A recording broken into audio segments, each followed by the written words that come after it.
and I suggested to Sharon that I might give a talk trying to illustrate perhaps some of the reasons why Christianity has been used for anti-Semitism, why it shouldn't be, and also the other side of the coin, why Christianity has a pro-Zionist point of view and a interest in supporting Israel. So we're going to go through some of the, I think, David, are you ready to put the slides up? Yeah, so that's basically the introduction. The next one, I'm going to start off by reading from a book by a man called Andrei Schwarzbart. It's called The Last of the Just. It's based on a Jewish legend of the 36 just men, or the Lamed Vav, which is a kind of mystical Hasidic Judaism concept that there are 36 just men on the earth whose role in life is to justify the purpose of humankind before God. And the story begins with, it really covers 8 generations of the Levi family, going back to the execution of a Levi ancestor in 12th century York in England, and culminating in the story of Ernie, the last of the just, who's executed at Auschwitz. And in the passage I'm just going to read, it's as Ernie is about to be taken off to the concentration camp. And in this story, he actually marries his friend Golda the night before they're taken away.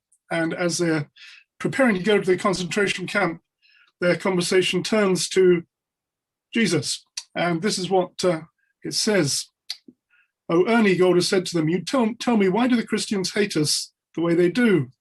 They seem so nice when I can look at them without my star." Ernie put his hand round her shoulder solemnly. "It's very mysterious," he murmured in Yiddish. "They don't exactly know why themselves. I've been in their churches and I've read their gospel. Do you know who the Christ was? A simple Jew like your father, kind of Hasid." Golda smiled gently. "You're kidding me." No, believe me. And I bet they'd have got along fine, the two of them, because he really was a good Jew. You know, sort of like the Baal Shem Tov, a merciful man and gentle. The Christians say they love him, but I think they hate him without knowing it. So they take the cross by one end and make a sword out of it and strike us with it. "You understand, Golda," he cried out, suddenly strangely excited. "They take the cross and turn it around. They turn it around. My God. Poor Jesus, if he came back to the earth and saw that the pagans had made a sword out of him and used it against his sisters and brothers, he'd be sad. He'd grieve forever. And maybe he does see it." A moving account and a sentiment which really distresses me actually as I read it. Of course, I believe that Jesus was more than a simple Jew, but nevertheless, when we read the Gospels, we have to recognize that Jesus was thoroughly Jewish from start to finish. And we also have to recognize that what it says here, what Ernie said there, is true, that the professing church has historically done exactly what it shouldn't have done and taken the cross and used it to smite the Jewish people with. And as he says, this is totally contrary to the will and the teaching of Jesus. And he does grieve over it, what has been done in his name. Let's just have a look at 1 or 2 verses which tell us about the Jewishness of Jesus. First verse of the New Testament, Matthew chapter 1.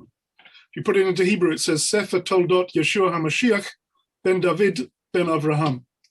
The book of the generation of Jesus Christ, the son of David, the son of Abraham. In Luke's gospel, it says that when he was 8 days old, 8 days were completed for the circumcision of the child. His name was called Yeshua, Jesus.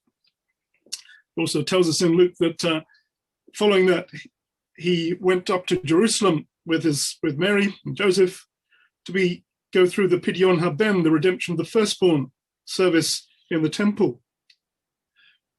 The only event which is recorded in the life of Jesus as a child is when he is 12 years old. And it says in the Gospel of Luke that when he was 12 years old, they were taken up with the family to Jerusalem for the Passover. And at that time, he becomes separated from the large family group, and he ends up discussing the issues of the Torah with the teachers in the temple. Then in Luke chapter 4, it says, at the beginning of his ministry, he goes around Galilee teaching in the synagogues, then goes to his hometown in Nazareth. And it says, so he came to Nazareth where he had been brought up, and as his custom was, he went into the synagogue on the Sabbath day and stood up to read. he was handed the book of the prophet Isaiah. But it says, as his custom was, he went into the synagogue on the Sabbath to read. And he reads from the prophet Isaiah, where it says, the Spirit of the Lord is upon me because he anointed me to preach good news. And he applies it to himself and his purpose of coming into the world. We see also that if you look in the New Testament, all of his disciples are Jewish.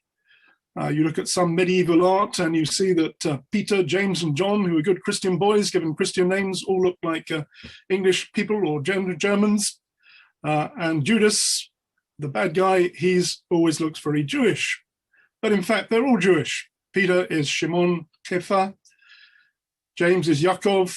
John is Yochanan. And they're all Jewish disciples of Jesus. He tells his disciples not to go to the Gentiles, but to go to the lost sheep of the house of Israel. Okay, move on now.